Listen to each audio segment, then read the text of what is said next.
Hi, I'm the lone journalist for KRAZ TV. This book is going to be at the Zero Channel. Why? Because it's an adult subject. The Complete Whiskey Course. Well, it is. What a wonderful book. A comprehensive tasting school in 10 classes by Rob Robinson. Originally known as Water of Life, whiskey was once the sole provenance of monks and medical moonshiners in the Western world. Ever since, whiskey has fallen in and out of fashion, but never has it experienced a golden age like this one, where craft producers and established distillers are making a vast range of offerings to quench a large and growing global thirst. To help navigate an increasingly complex array of choices and style, the Complete Whiskey Course is built around 10 chapters or courses. Each is a guided tour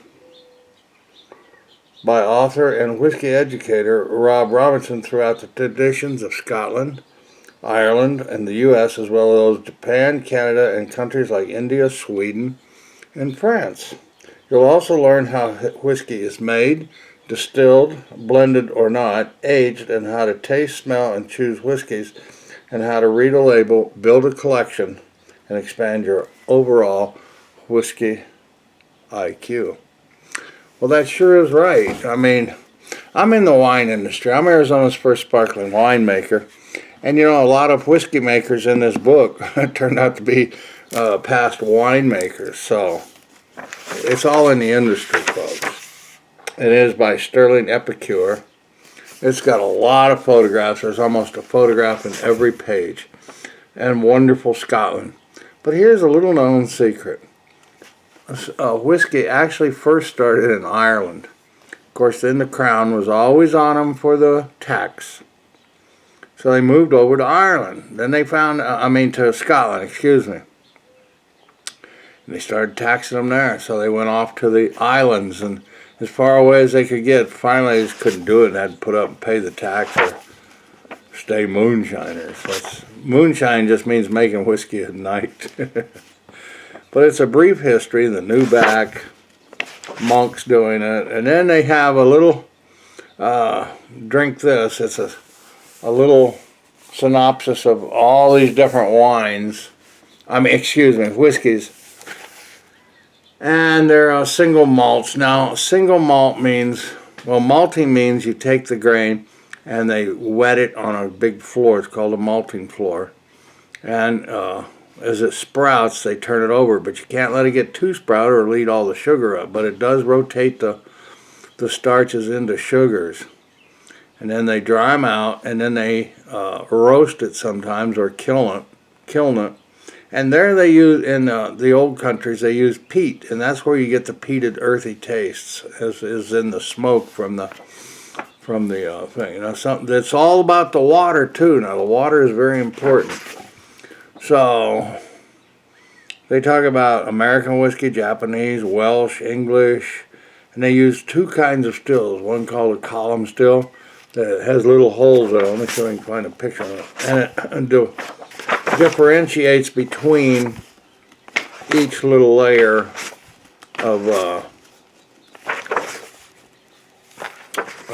whiskey. Here is a picture of a column still. So at each one of these ports, you can tap off different weights of volatiles, and there's a thing called congeners, and that is a maybe good, maybe not, or so it's like spices or sulfurs or peat taste or whatever. You can get it all out. They can clean this up so where it's almost pure alcohol. But they can never go over 95% because then all the flavor's gone. So they leave some flavoring in it. And then they do barrel aging. And the barrel aging, they use a variety of uncharred, untoasted, natural barrels, sherry, and brandy barrels. So it's the coloring, the nuances of the taste, and the alcohol jerks it out eventually out of the wood. Here's one of a picture of them being charred, toasted, excuse me. So it's an amazing story. This one's being charred. That means they really roast it and alligator up the inside of the surface, because it then it looks like charcoal. See. So then they go into barrel storages.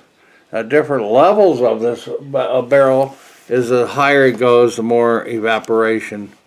So there's a mid-range and a lower range, and they keep alternating these barrels. And they put it in at high alcohol content, and it evaporates over the years through the wood, through whole telorices, which are the little veins in the oak that allow the wood to swell and take air out and stuff. The loss, here is the tasting chart by the Scotch whiskey. And so it goes everywhere from pears, cereal, grainy, flory, fruity, solventy, sweet, woody, nutty, spicy, oily, sour, sulfury, stale, primary taste, mouthfeel, nasal effects. So it's in the distillation, they take out a lot of it and then they blend back. I have never seen, and I never have heard anybody give a specific, well, this is a vintage like in wine. So there are single barrels and there are single malts, but most whiskey is blended. And blending's not a bad thing. You know, in Bordeaux, the Chateau Lafite and all of those, they're blends of Cab, Merlot, and Franc, and etc., but they have the consistency over years and years.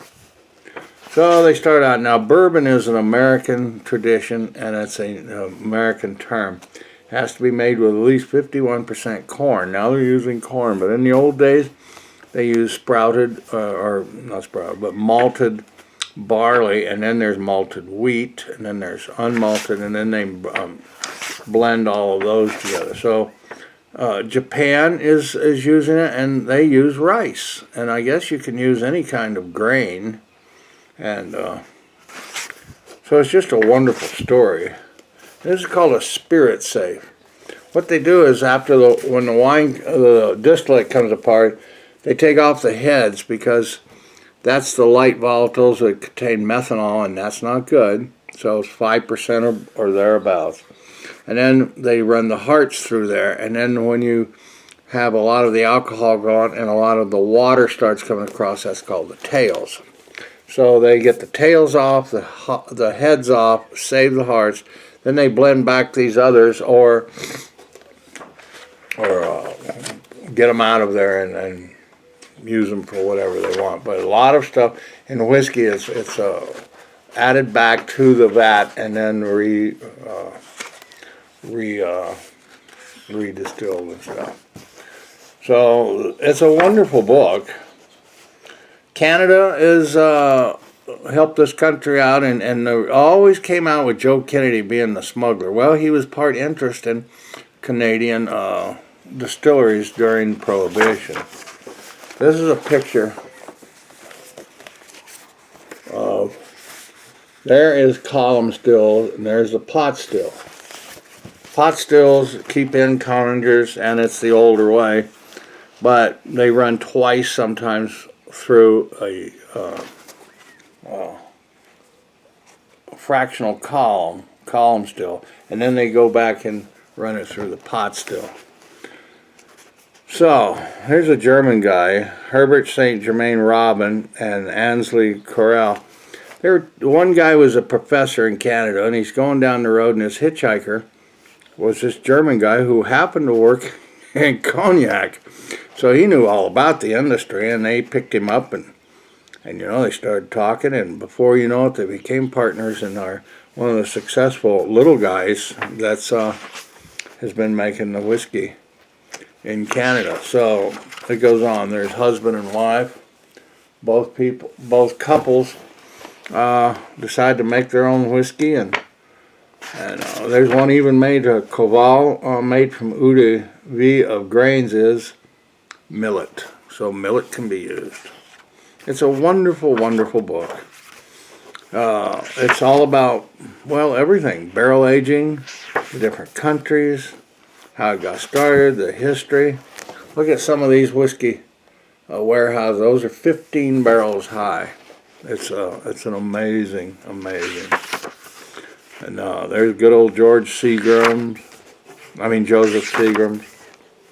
Now a lot of these brands now have been bought up, and like Suntory, but Suntory started in Japan, and he was one of the few educated, one or two people that were educated in the Western world after Perry went over to Japan and opened it up aggressively, of course.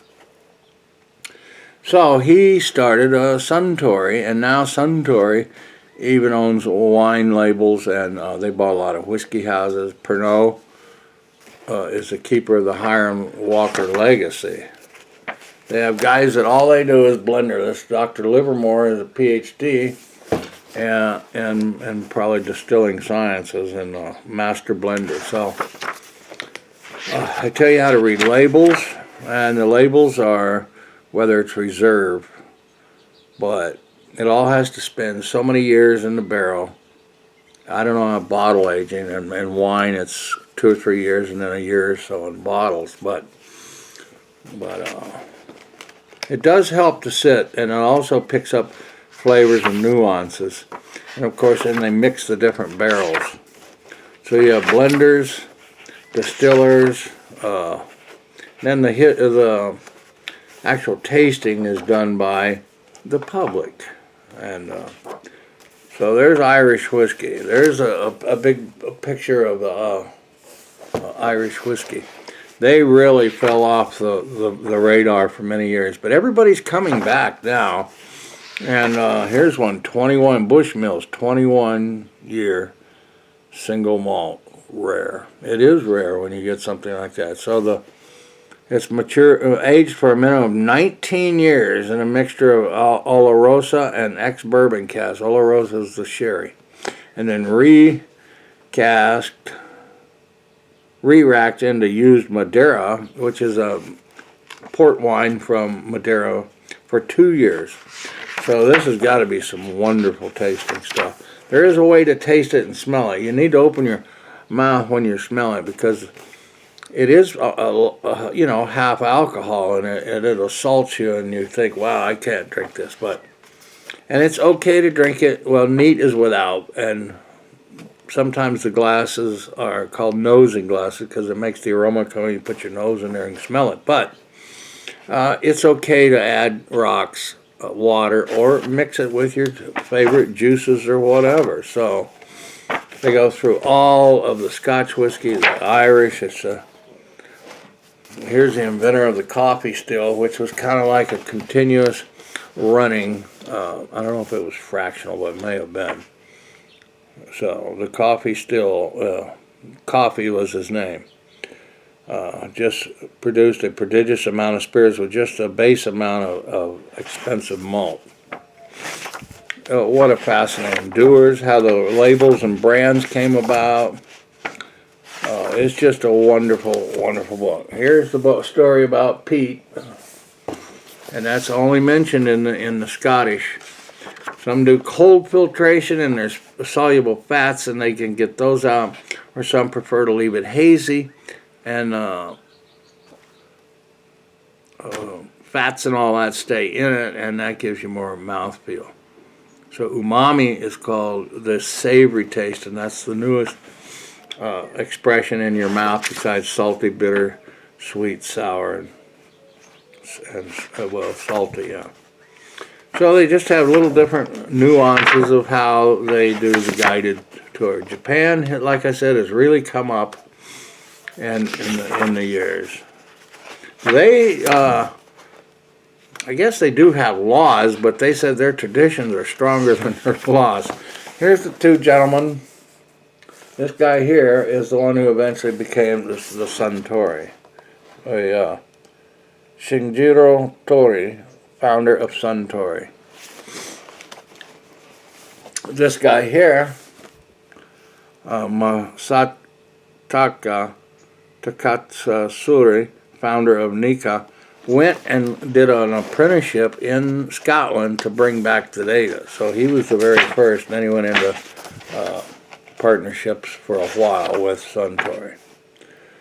Now, they have, it's called Kaizen, Managing Change in the Pursuit of Quality. So they come out, here's a graph where it's continuous work, making problems visible, develop countermeasure, determine the root cause, hypothesize solution, test hypotheses, implement the solution, and put it into standardized work. As soon as that's going, then we go again, find out your problem. This is called continuous improvement. And I like to work with this kind of style.